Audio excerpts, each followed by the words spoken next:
Place Ministries. We do lots of things around the city and the state. We run a soaking prayer ministry, which is prayer by appointment during the week. We do all this stuff, but this is like our favorite thing because we love to worship. So we're glad you're here, but even if you weren't, we'd be here worshiping tonight. So just saying. So if you will welcome Val Johnson. She's going to come up and take a couple of minutes and receive an offering, and then I'm going to speak to you for just a few minutes. We're going to have communion. We're going to do some other interactive stuff tonight. Sounds like we've got a full menu. Mary Ann just always kind of asks me at the last minute, and the reason she does that, she wants to know what's on my heart. So here it is.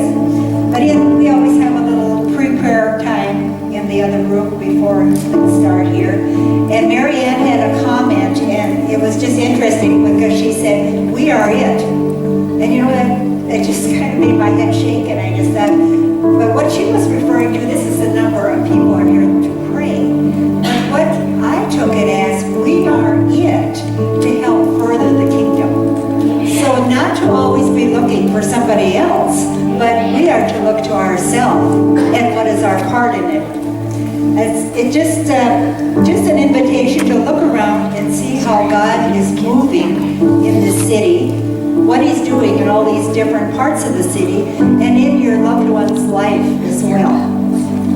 Now, what we do here at High Place Ministry is that we host the presence, but it is up to each one of us to partake or take a part in it. And as we do that, then we take ownership and it becomes ours. So that's our invitation, is to just keep our eyes open, keep our ears open, be sensitive to the love of the Lord, and to just know that this High Place Ministry has a movement too, and that's to move His kingdom forward. So we just ask you, each one of you, to just partake or take a part in it, and we thank you for your giving. So, I want to pray. So they're going to start doing that, and if you're writing a check, you can make it out to High Place Ministries. And I'm going, because I want to get back into worship as soon as possible, I'm going to share a couple of minutes, probably about 5 minutes or so, with what the Lord spoke to me today about this evening and what we're doing and why we're here and all that good stuff. So I already said it, but the main thing is the thing. King Jesus, awakening in our nation, and this year, which is the year of the open door. And I'll talk about that more in just a few minutes. I cannot give you an extensive definition of the year 5778 because of time. But a couple of weeks ago at Feast of Tabernacles, and then there was Rosh Hashanah, we entered into a new year, the year of 5778 by the Hebrew calendar. That is the year of the open door. The 5 means something, the 70 means something, the 7 means something, and the 8, which is all I have time to talk about. The 8 is significant because literally in Hebrew, the year of the gate or door, something you walk through, either one. And the year that is 8 means new beginnings. 8 means promises and a whole bunch of other things, but remember the new beginning, the new start, fresh start. Last year was 5777, and 7 means finishing, completion, and it also was a Jubilee year for Israel, and it was also the year of promises fulfilled. Now, I don't know about you, but when I heard that a year ago, I got really excited because I thought, wow, yay, and I still have a few promises that haven't been fulfilled yet.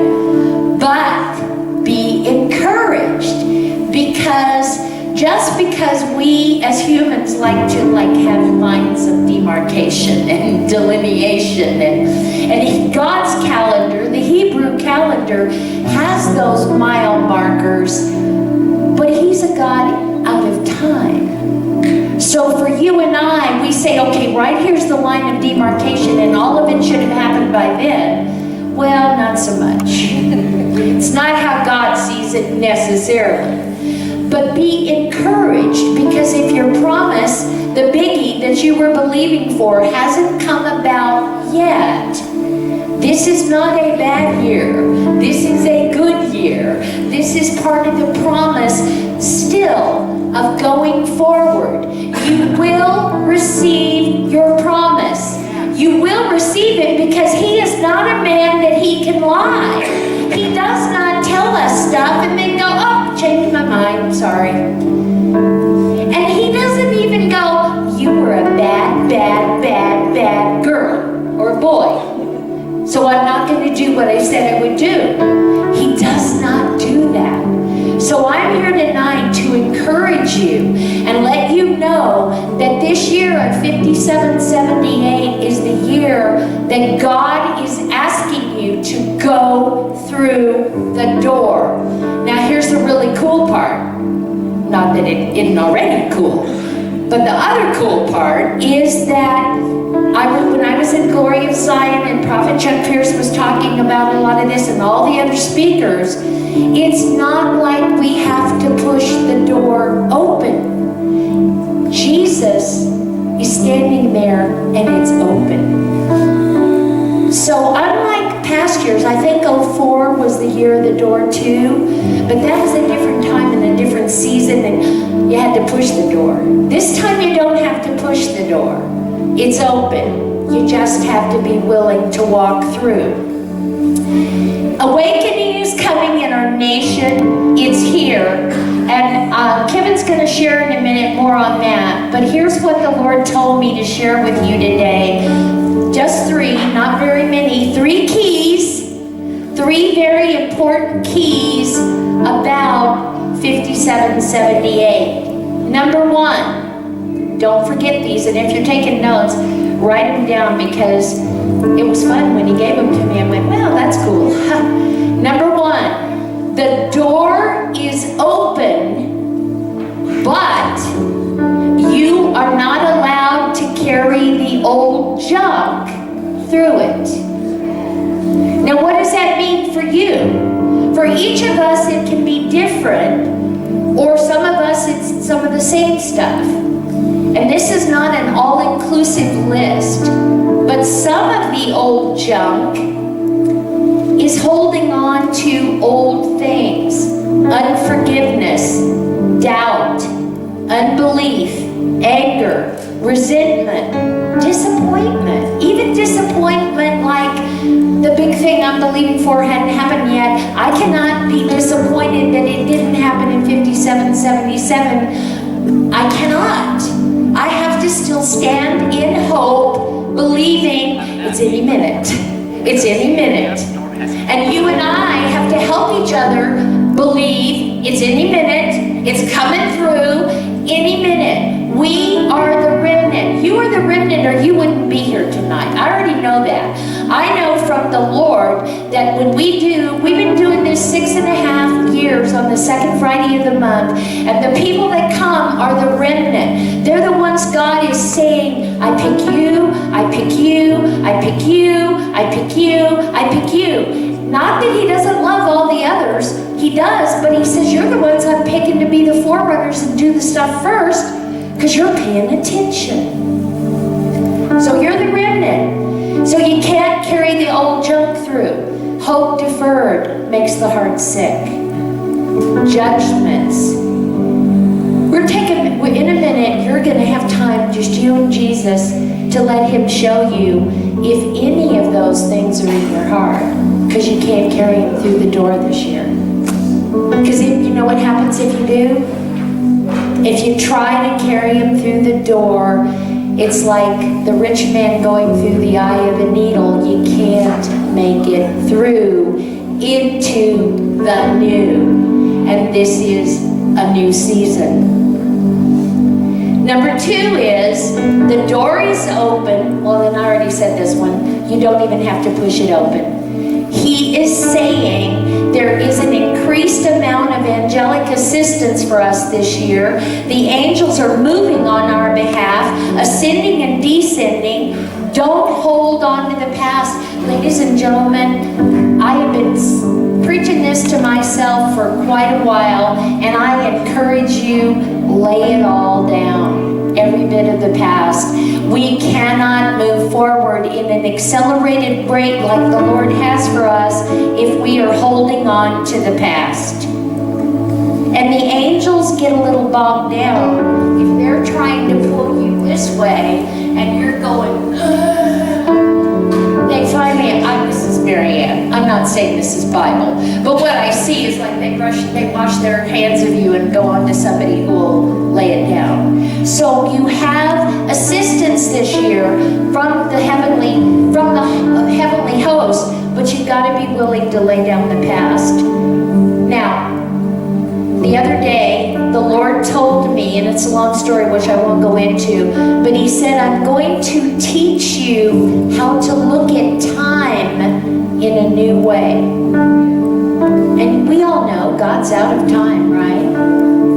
And do you know when I asked Him later, because I've really been meditating on that statement, what does that mean I don't even know if I know what that means. So He did well, I'm out of time, right? And I said, yes. And He said, do you want to live out of time with me? Yeah, that'd be cool. So that's all. When I get more, I'll let you know what the more is. But right now, I just know that the Lord has a remnant of people that He wants to teach how to live out of time with Him. So that nothing that is going on right here in our eyesight, I always say in the prayer room, quit looking horizontal, look vertical. If we can learn how to look vertical, we can do mighty exploits with our King. Because He says, I am not a man that I can lie. I am coming. The awakening is here, but I need laborers for the harvest because they're few. And you, and you, and you, and you, and me, we're one He's calling on for that. So number 3, and the last one, the door is open, and guess what? It swings both ways. So I said, okay, Lord, it's like those shutter doors for the saloon, you know? You walk through the door this way and then it slams and then you can walk back through it that way. The door swings both ways. And I said, okay, so what does that mean exactly? It's Psalm 24:7. Lift up your heads, O you gates, and be lifted up, you ancient doors, that the King of glory may come in. The King of glory is His name. The King of glory is coming in. The King of glory already has. He's saying, you come through the door, and then let me come through the door. You come through the door, and then let me come through the door. He wants to come through the door of your heart first, and then your whole life. And then He wants to come through the door of this city, and this state, and this nation. And He is. He is. He's not far off. Holy Spirit's here. Just receive Him. Let it say, come through the door of my heart. I know you all know Him, and I know you all have, but there's more. Come through the door of my heart, Lord. I want more, Holy Spirit. I want the more, Holy Spirit. I want the more, Holy Spirit. Come through the door. So with this, the door swings both ways, and then I'm going to turn it over here. I had a vision today, like a picture. It was like I saw 2 big screens, you know, like up on the stage when they have those big screens. And on the screen on the one side, it was like you and your heart wide open. And Jesus was lit, and it was Jesus. It wasn't a puff of smoke. I saw like a Jesus, that is small Jesus, and He was just walking in and out of your heart. But simultaneously with this vision or picture I had on this big screen was a ginormous Jesus on a ginormous white horse, and he was charging from Washington, D.C. to California, and as he came from Canada, so he was going east to west, but as this horse charged over the map of the United States, from Canada to Mexico and to the Gulf, north to south, it lit up. And so it like happened north, south, east, and west all at one time. Only God could do that, I realized. But it was a cool thing that he let me see today. So where we are right now on October 13th, 2017, I believe we're at a watershed moment in history. I believe that you're at a watershed time in your life or you wouldn't be here.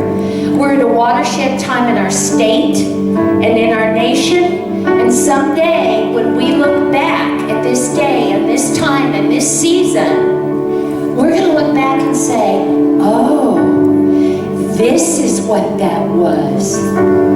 Oh, this is that. Wow. Wow, God. Now, I just got goosebumps when I said that, so there's an anointing on that. We are at a breakthrough time. We have shifted. You have shifted, but the nation has shifted. So grab hold, hang on, and get ready to go through the door. Now, Kevin is going to share for a bit, and then when she's done, we're going to go back into worship, and here's what our interactive fun thing tonight is.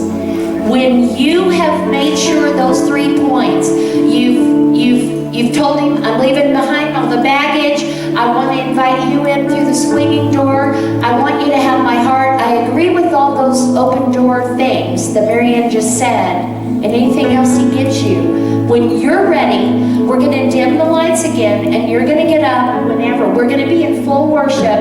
You are going to walk through prophetically the door of 5778, and you can come out and go left, or you can come out and go right. Val, would you guys put one of the communion sets over here? There will be communion on both sides. When you go through the door, then you get your communion and you go somewhere and you and Jesus take communion, okay?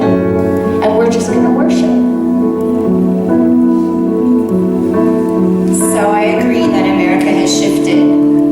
I had the awesome privilege of being in D.C. for Awake in the Dawn. It started 1 week ago tonight. It went Friday night from 5 o'clock to Monday morning at 6 a.m. non-stop worship. We had 50 tents on the Mall of D.C. on the dirt.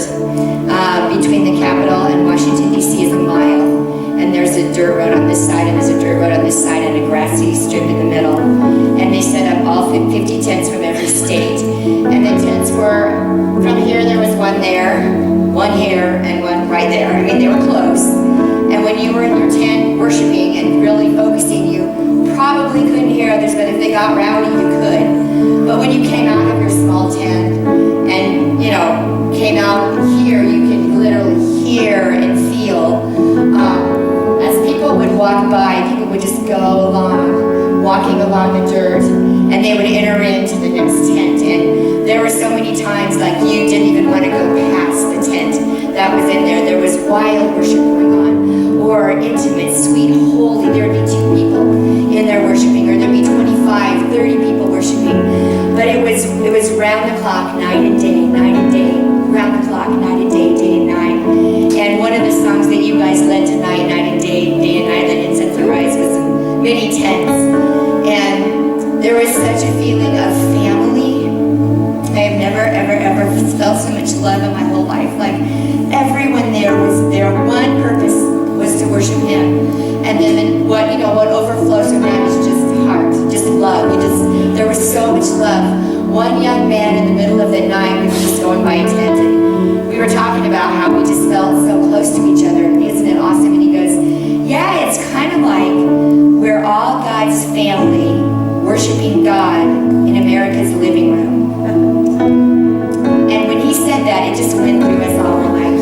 we started telling every tent. And every time we said that, people would, yeah, we are the family of God, worshiping God in America's living room. So we took Julie and I took a fourth watch with other people that we were there with from 3 a.m. to 6 a.m. every morning. And we would start in one place and walk all the way around the United States in 3 hours. And so 3 times in a row, we circled America, worshiping and praying and just like crying out. And there was tents in there, they were just passionate, they were just on their knees, they were crying out, they were repenting, they were whatever God had them do. But everyone there was so engaged with the Holy Spirit. It was phenomenal. We will never, America will never be the same. There was a shifting. When she said the word shifting, Sunday night, we actually did another group. The day and night worship kept going, but they literally said you can come from 5 to 9 and worship with us. And they had people on the stage, Rick Pino, Todd White. But when I stood up at one point, and most of the time I was just like, drunk, like the whole time. I mean, it was just like, it was awesome. Like you're in His presence day and night. But when I stood up from that, I felt the ground go, like, oh my gosh. I mean, it shifted, you guys. America has literally shifted. Yeah. It has shifted. There is no doubt in my mind. Being in DC and just giving Him all the praise, all the adoration, all the worship. There was also 7 regional tents, an Israel tent. There was a youth tent. There was a missions tent. It was just constant. Hundreds of thousands of voices. I don't know how many people were there. But the presence of God is so strong. Another thing, she said that awakening is coming. And when I got on the airplane, we were just so full. I knew I was going to fast sleep. I didn't even want to sleep, but I slept 1 hour one night, 2 hours the next day, and 3 hours another day. And it worked. I mean, it was like what God had me do. But when I got on the airplane, there was a whole bunch of us, and you didn't really know, except all of a sudden we realized we were all there. And everyone loaded onto the plane, and there was already lots of us on the plane, but there were 7 or so of us that were the last ones on. And as we walked into that plane, there was a rushing of presence onto that plane. I didn't think I was going to be able to walk. I was like, oh my gosh. I sat down, and I just closed my eyes and began to weep, and I just felt the presence of the Lord, and I began to see like I've never seen before. I've never seen like this. And I kept, Lord, what am I seeing? I was seeing leaves. First of all, I saw leaves, and then trees, and then cities, and then a town, and then water, and then bridges, and I just saw all these things, and I'm like, what is this that I'm seeing, Lord? And it was every single one of us going home into our cities, into our homes, into our workplaces. And like she said, it is here, it has happened. Believe it, receive it, rejoice. The presence of the Lord is here. And expect. One thing I really want to just encourage us to do is, whatever you see, say, Lord, what is that? What am I seeing? What is that? Because He speaks all the time. And the awareness of Him, that's what I'm feeling like. I feel like I haven't lost the awareness of Him. So as you guys go through this door, I think I'm just going to stay here, and you can come. And I want to impart, and Julie can come with me, and we can just impart to you the awareness of the constant presence of God. Jesus is so pleased that we are seeking Him out and pulling Him down. So I just bless you all with the awareness of His love and His pleasure and His joy and His constant devotion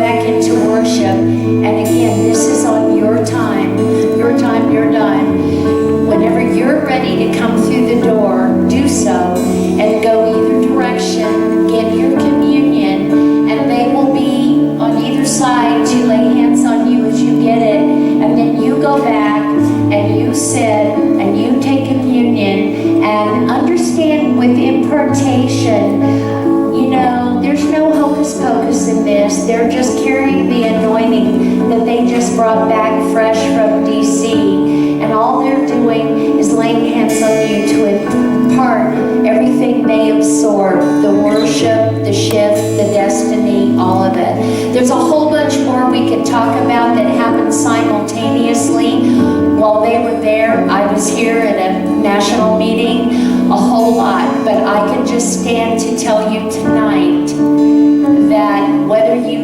think you've seen it in your life or even in your neighborhood yet, America has shifted. I speak hope into you, and I say, don't look at the news and believe what you see. Look at him and listen to what he says, because he is in charge. So Father, right now, we lift up our worship again to you, and we say, let it be received like a sweet incense. Lord, we love you so much tonight. And Lord, I ask that as each person comes through this door prophetically, stepping into the new season that you have for them, that the angels stand here to cut off any residual junk, and that when they go through, there really will be, they will sense a shift in their soul realm, in their thinking, whatever they need, Lord, because you're faithful. We know this is a prophetic act, but it symbolizes something so much bigger. So we thank you.